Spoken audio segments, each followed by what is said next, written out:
How to get Blooket hacks on school Chromebook. Hi there, today we'll learn about how to access Blooket hacks on your Chromebook. All you have to do is go to google.com and search for github.com. On the search box, you just need to search for Blooket hacks with double S and then click on the first link. Here, what you need to do is on the folders, you need to click on global and click on the first page and then copy the code. I go to bookmarks and click on more. From here you can rename, and on the URL you need to delete all the information and switch it to JavaScript column and then paste the code.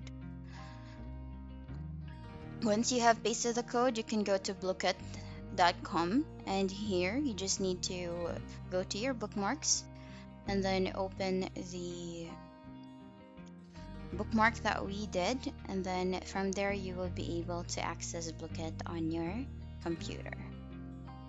And that's it for today's video. Thank you for watching. Bye.